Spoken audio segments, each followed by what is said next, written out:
Hey, everybody. Welcome back to the KrakCast. Time for the news. If we sound a little bit different today, it's because we're in the process of switching out our multi-million-dollar recording studio. The construction crew is hard at work right now. If you hear some noise in the background, it's them installing, some really premium equipment from Japan or Switzerland or where's the best audio stuff from, Josh? I forgot. Oh, well, Germany. He doesn't have a mic. Yeah. No, I do have a mic. Oh, you do have a mic. Yeah, I can see. Yeah. Well, wherever it's from, it's going to be amazing. But this week we sound a little bit different, but that's okay.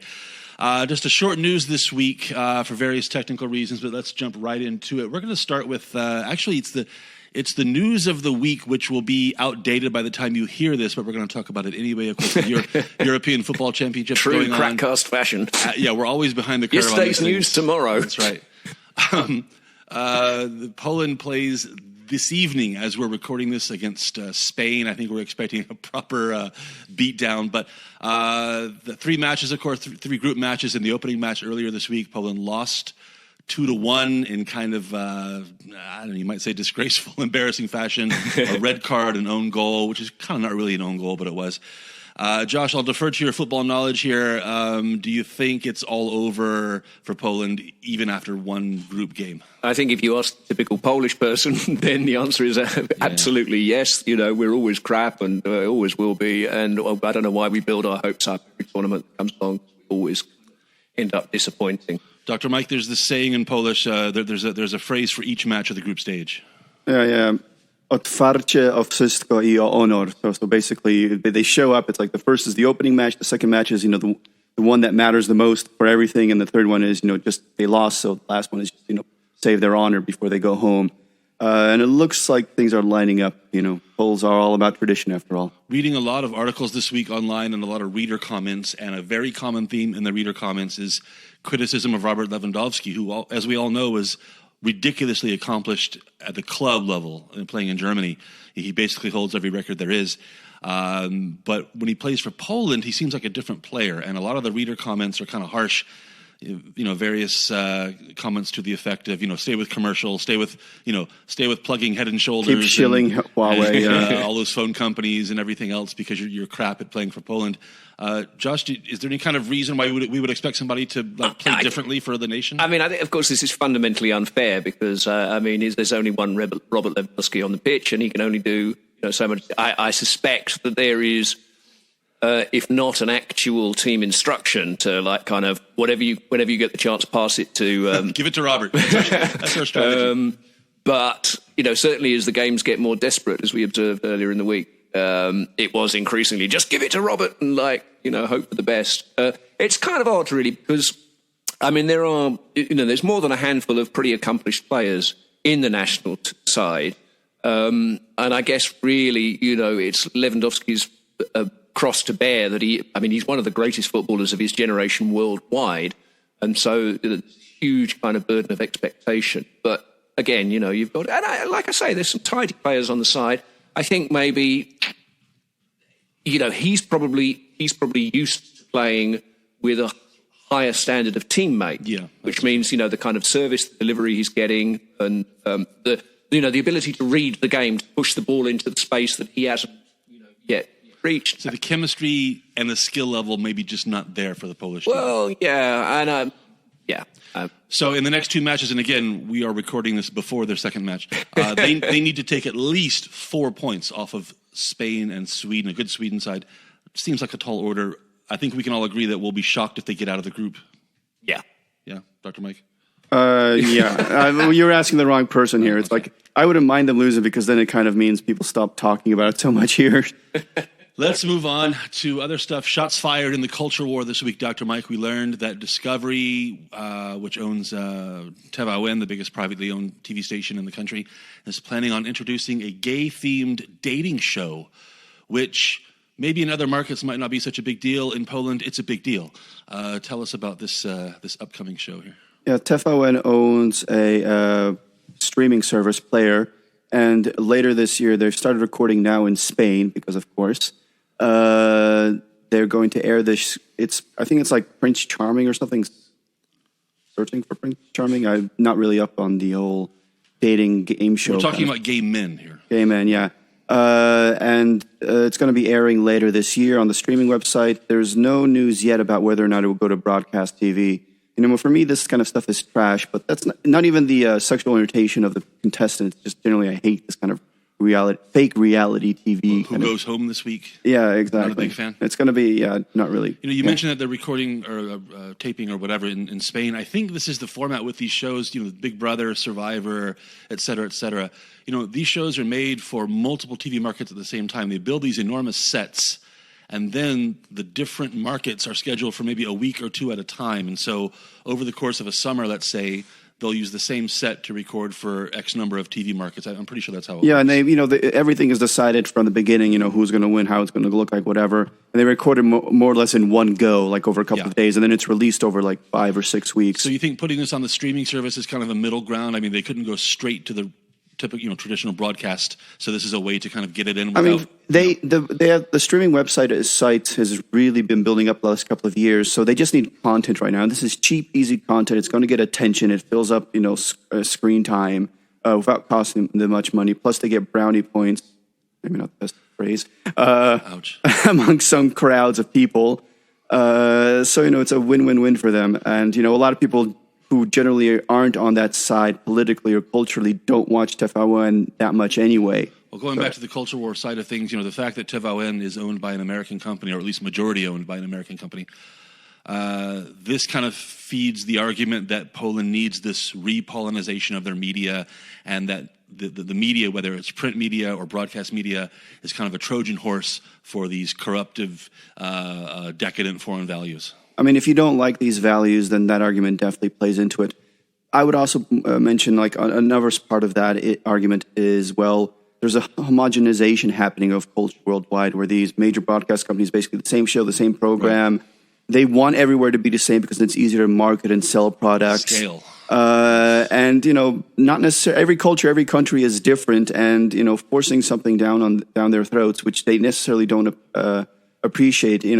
This is not an issue here about homosexuality or LGBT or anything like that. It's just we can produce our own culture, our own products. We don't necessarily need something from the outside coming in, but it's a lot easier for these huge multinational conglomerates to do that. Plus, I just like to mention another reason why I think this program would be trash. A lot of the contestants were brought in from Instagram. So, yeah, that's, I don't care. Train wreck. Yeah, what it's going to be there. But you're right, though. We all use Uber, we all shop on Amazon, we all watch Netflix, and we all follow the same stupid reality shows on. It's the global monoculture. But anyway, what can you do? Hey, I just realized that let's go in reverse for a second. After we finished talking about football, I forgot to squeeze a small story in there. Something that popped up in the news this week I find really funny.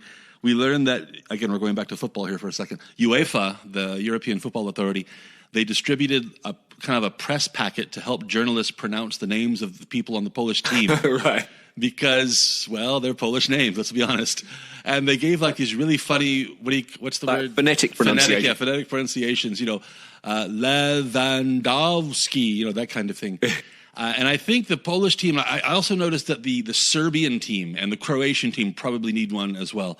But Dr. Mike, you're a Polish representative here.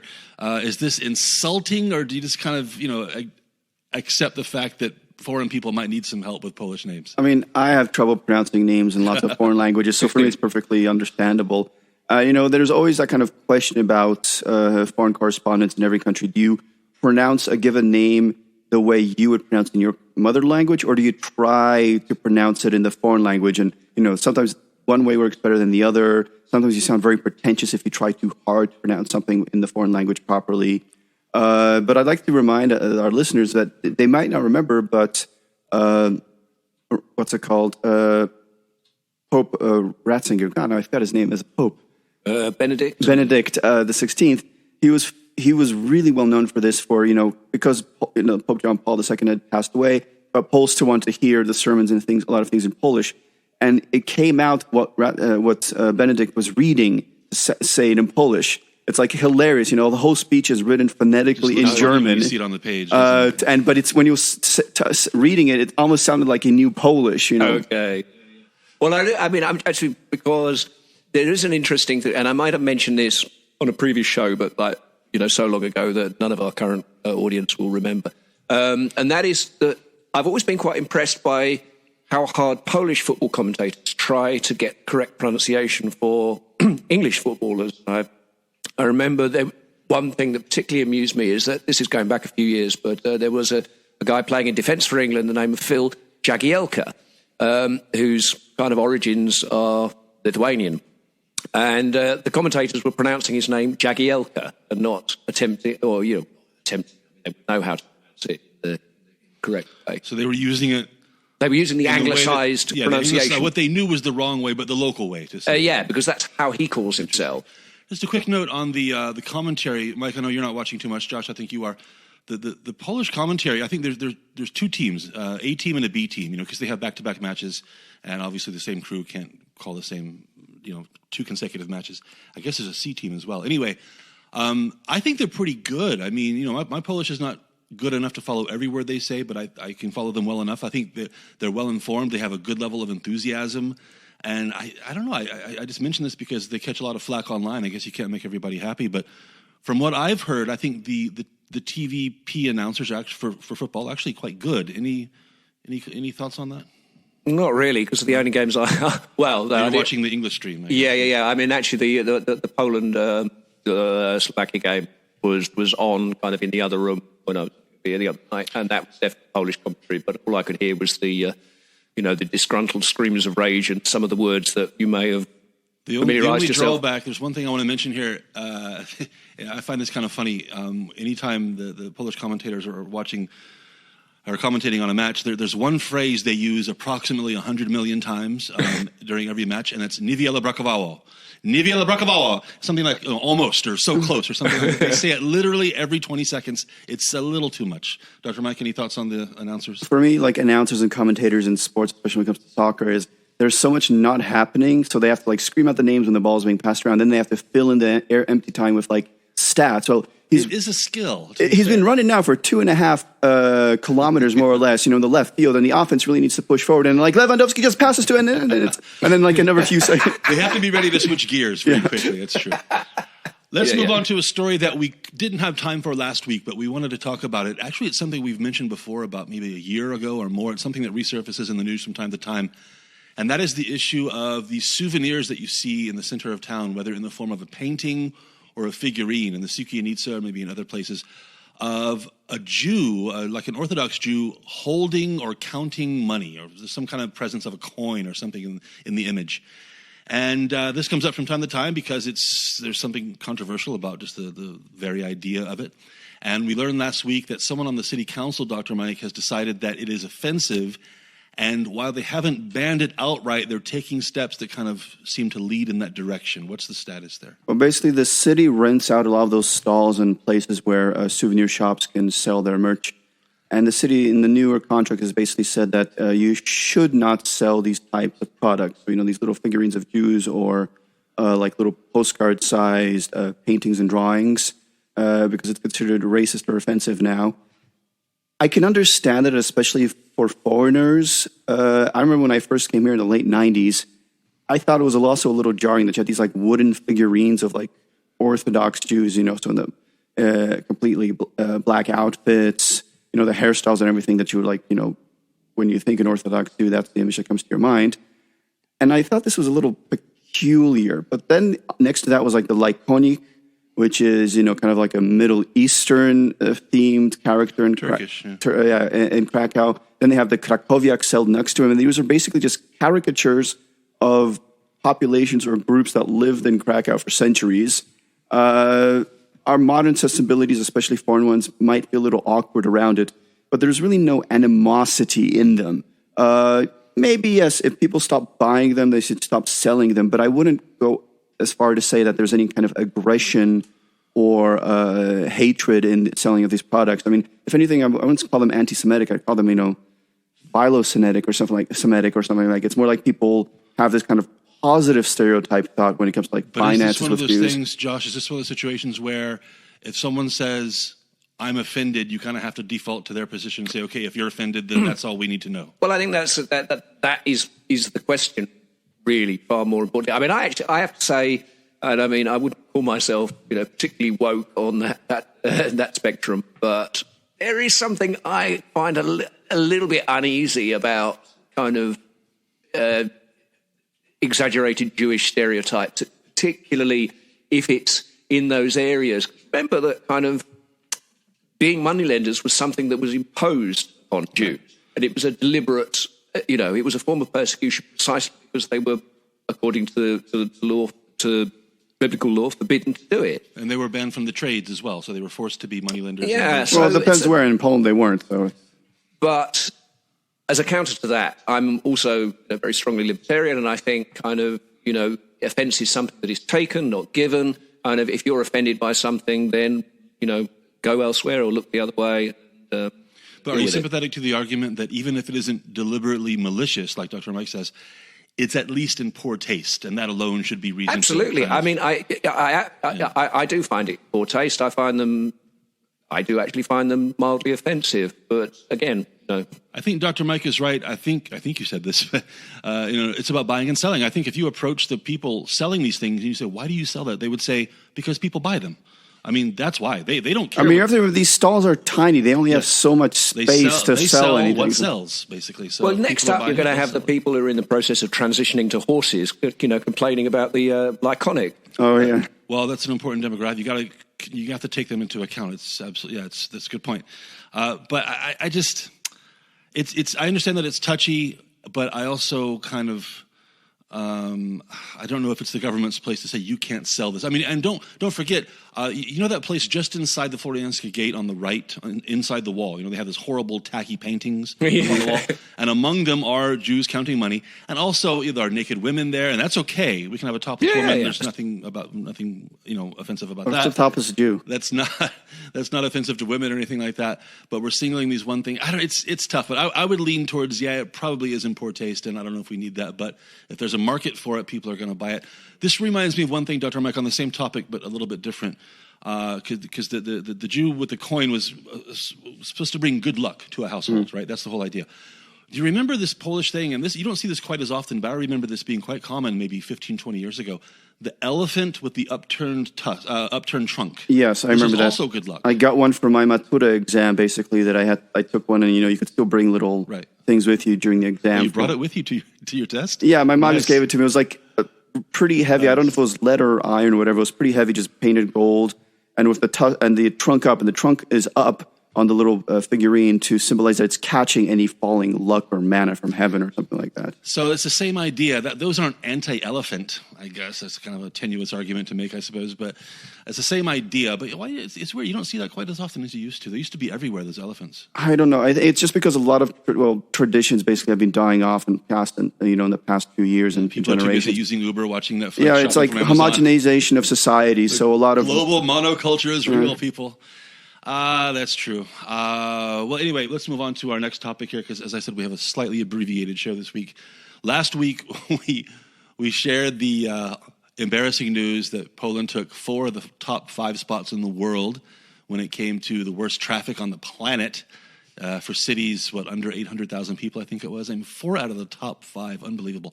This week, we learned that we're on the podium.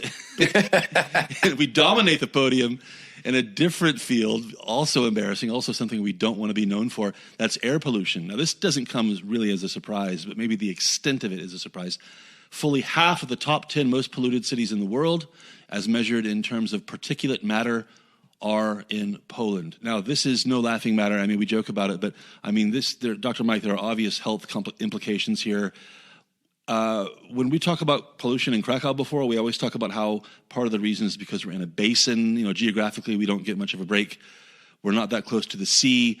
Is this just a problem on a macro scale that we simply can't do anything about? Even if we shut down every coal plant, turned off every automobile engine, we're still going to have inferior air quality? Yeah, it's true. Air quality in Krakow is pretty bad, and it has to do a lot with the topography here and the increased amount of automobiles. But just getting rid of cars and coal plants would not really fix that problem, not overnight anytime soon. And it is true that particulate matter, especially 2.5 and smaller, has health consequences not only in the respiratory tract directly, but also the fact that it actually gets into your bloodstream, affect the heart, affect the liver. And there are certain aspects of that we still don't truly understand. Though there is a little bit of a concern I have with these types of studies, as with others. I wasn't able to look into the methodology of the one we're discussing right now, the most recent one showing Poland being horrible. But a lot of the other ones I've looked into, it's very difficult to find exactly how they set up these base stations. They monitor air quality. They have the air quality set up in the center of town, but you put it next to Aleja here in Krakow on a busy weekday. It's going to be different if you set it up near Park Jordana. And a lot of them don't really describe what their methods are for setting up these sensors or these base stations, and then finding a relatively similar place in other cities to compare to, because every city, every town has a different layout. And, if you're next to a busy street or a park, that's really going to influence, what a person walking down the street on an average day will actually breathe in. The one here, one of the meters here in Krakow is on Aleja. It has a steady stream of cars going by it all day for like 14 hours. Okay, that's a fair point. But at the same time, I kind of trust whoever's behind the study to kind of recognize that and to kind of avoid extremes. In one city, if all the particulate detectors were in a nice park next to the ocean, and in another city they're all next to a coal-fired plant, you'd like that. But you'd like to trust them. The only problem is, this is a problem that's been happening with a lot of peer-reviewed studies over the last few decades. Is if you want to get something that you're getting peer-reviewed printed and actually, shown in an article somewhere or in a paper, you have to have interesting results. And this is a bias that a lot of people don't realize is there. So you automatically start thinking about it. Try to find something where, the numbers are a little higher, the results are a little more shocking. So just to play the conspiracy theorist here, if I hated the current Polish government and I hated their use of coal, I would commission a study that said Poland has the worst air in the world, for example, as political pressure to try to affect some kind of change in their policy. And if it discovered that, then you would publish it. And if it discovered the opposite, then you wouldn't publish it. You wouldn't publish it, or it wouldn't get to any. And the other issue is here, like this study that we're talking about here is not like a fully peer-reviewed one. It's more like a statistical survey. And newspapers only point those out when they show something, like I said, interesting. But it is worth pointing out, though, to be fair, that the locations at the top of the list, the cleanest air, they're in Portugal, they're in Norway, they're in Sweden, they're in Denmark. And, you could praise their industrial policy and their eco policies, but at the same time, it helps to be next to a huge body of water, especially in Portugal. Low with those population winds. density. Exactly. So let's not go too crazy with praise for the Portuguese. It's geography, basically. And Poland, I think, is unlucky in that sense, don't you think? I mean... basically high population density in these areas with poor geography. And the amount of cars that have been coming into Krakow the last couple of years has skyrocketed. Yeah. So they keep blaming it on those like little furnaces that people have at home, which was part of the problem. But the amount of furnaces where people can burn coal or trash in their homes has been dropping sharply over the last 20 years, while the air quality indexes have been showing worse and worse results. Exactly. I mean, this is so. What's been changing that time? This Cars. isn't 1982 anymore. I mean, all that heavy industry in Śląsk has closed down. All the dirtiest methods of burning coal are gone, and we're still at the bottom of the list. So either the methodology or the agenda, or as you say, maybe the cars, or who knows? But something isn't right. But still. Last week we had the worst traffic in the world. This week we have the worst air in the world. What's next week going to bring? What's left? The worst. What's left? What else can we be worst in? Car accidents would kind of put those things together. Let's make it car accidents. Yeah, but like I said, I think cars here are the big issue. We'll see how it goes next week. Let's finish on the most cliche topic ever, the weather.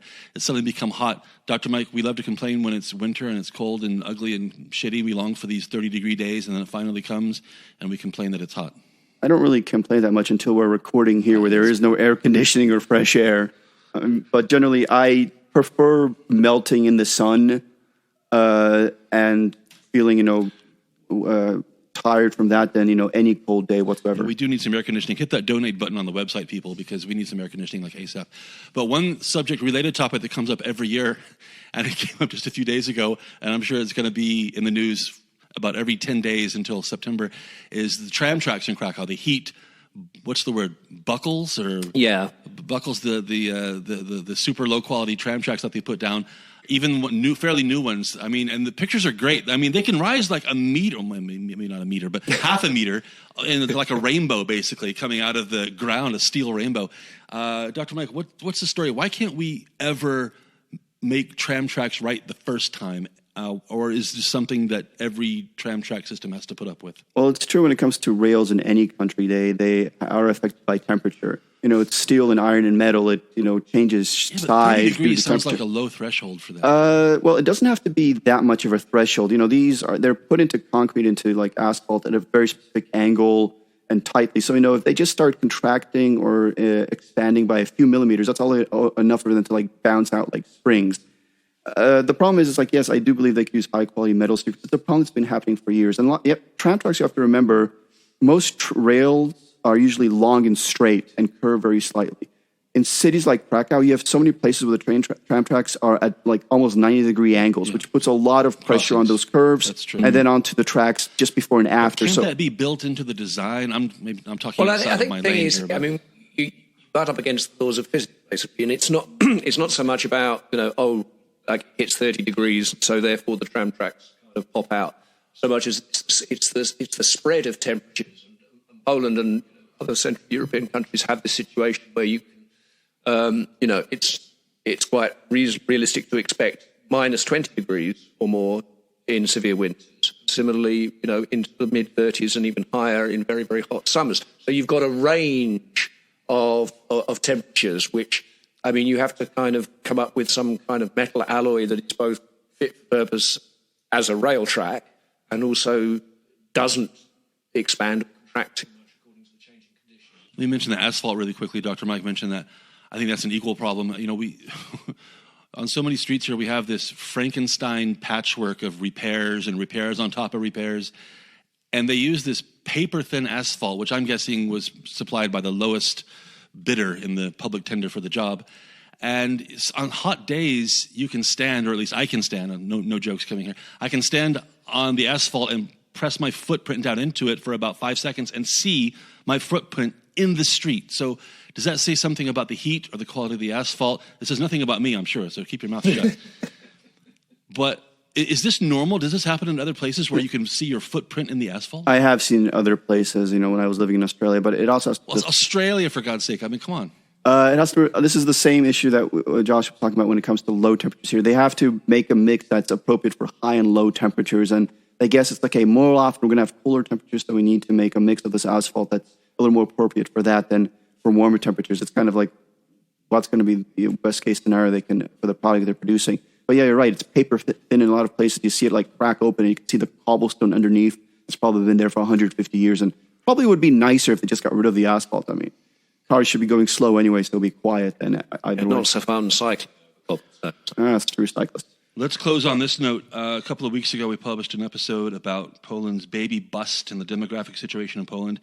And this week, we got some proof that people at the very highest levels of the Polish government listen to our show because they announced a plan. The Polish government announced a package of incentives to promote families, basically, to promote having kids and having more kids. Dr. Mike, let's be honest, both the Prime Minister and the President of this country listen to our show. It is true, but I think they also they might be being a little too optimistic and hopeful here with these plans. Some of those plans, besides more tax credits and breaks, etc., is also extending paternity leave for both parents, plus also for fathers. Plus, fathers cannot be fired until if they're employed and they're married, they can't be fired until after the child has turned 1 year old as well. And those are just some of the basic things they've announced right now. They're planning to announce even more. Let me just quickly raise something. I don't think we mentioned this on the show that we did a couple of weeks ago. The issue of if you're an employer, do you even think about hiring a woman who's of childbearing age because of the potential costs and pain in the ass associated with that? It's a fair topic. It's a very common topic around the whole country. We didn't touch on that at all.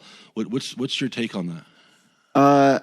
I don't think it's that much of an extent as it might be in other countries. Here, the protection programs really mean that employers, they might be worried about that, not because they have to pay for it later, but they'll be losing a skilled employee. They have to find temporary work. Though the government does give them extra money to pay for that temporary work that's in there.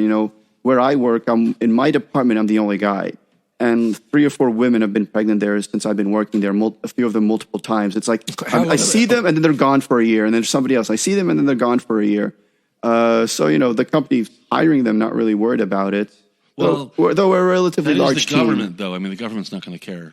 This is true. But even though, like my father, who has a private law firm, they were all fine for it. They were even working to set up like private daycare centers for some of the women that they're working there, because for them, they just want to find the best skilled people available. If they're men or women, and if they can be a mother at some time, that's just the way it is. You have to deal with that as well. But you're not going to not hire somebody who's perfect for the job just because they may be out for a couple of months over the course of a 10, 20-year career. I don't know. I think it has to cross the mind of people, especially in a small business. Small business is a little bit differently. You hire someone who's more likely to have a baby than someone who isn't, and you're looking at the possibility of having to recruit someone else and hire them to cover their position, and then let them go when the first person wants to come back.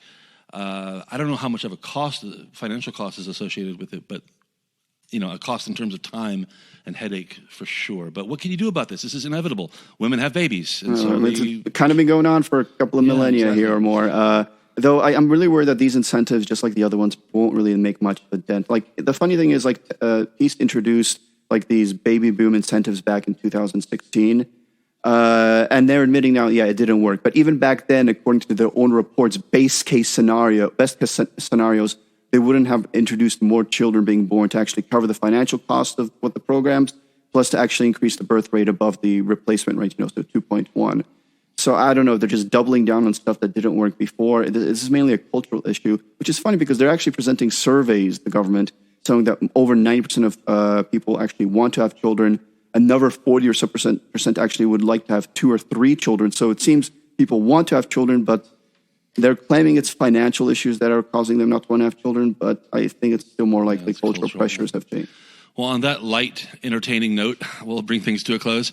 Thanks for listening, everybody. KrakCast.pl is the website. Again, if you want us to have air conditioning, and I know you do, hit the donate button and help us out.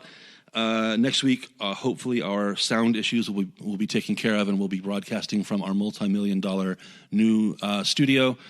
Give us a like on Facebook, a comment, a review, anything to help out the algorithm that controls everything. Thanks for listening, everybody, and we'll catch you next time on the news.